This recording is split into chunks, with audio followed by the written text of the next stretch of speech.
prison, the prison of death. Because, you know, death, when we use the term death, we think of the body dying. But death in the Bible basically speaks of separation from God. You understand? Because everybody going to live forever. It's just where you take up residence. Some people going to the non-smoking. Some going to the smoking. I'm going non-smoking. You know, when I sit in the restaurant, I like to sit in the non-smoking. I think I cleared it all out. But I used to sit in the restaurant, I used to sit in the non-smoking because I want that stuff all in my friend. I'm not going down there. It's hot. The heat is intense. We complain about the heat out here, but that heat down there is intense. You hear me? It's hot. You can't get enough air conditioning. You can't get enough fans. Yeah, some of y'all, you can't get enough fans down there to cool out. But now, in heaven, it speaks of mansions. All right. Have you checked out the mansions here on earth? The air conditioning system is awesome, man. Imagine what that one is like up there.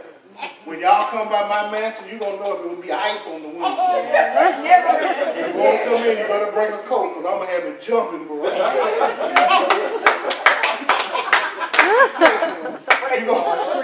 It's going to be so much colder than you're going to think snow in the house. Listen, I'm cutting up, but this is serious business. You can't let people rob you, even if you don't turn your back on God and you stay with God. Don't let people rob you of the blessings that Jesus has made available to you while you're here. Because the law will rob you of that. So the law will put a guilt trip on you that will cause you not to even try to get what God has given you. Right? Because you think he's mad at you. He said, I never leave you nor forsake you. I like Psalm 23 and 6. It says, goodness and mercy shall follow you all the days. That's the key word. All the days of your life. All the days of your life. You're not always making right choices. But God's goodness and mercy is right there. His hands is wide open.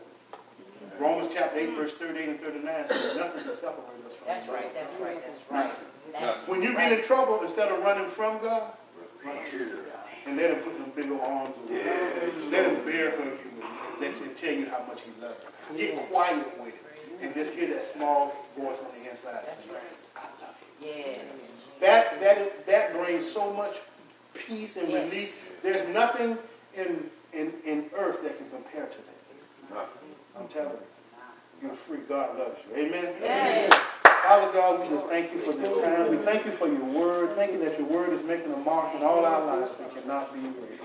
We thank you, Father, that we recognize that we are free. We've been set free. Whom the Son is set free is free indeed. Yes. So we thank you for that freedom. We thank you that it was your love that brought us that freedom, because it was your love that allowed your Son to die and to be punished in our place. And we just love you so much. Thank you for your love. For it is your love that restrains us. It is your love that contains us, that keeps us.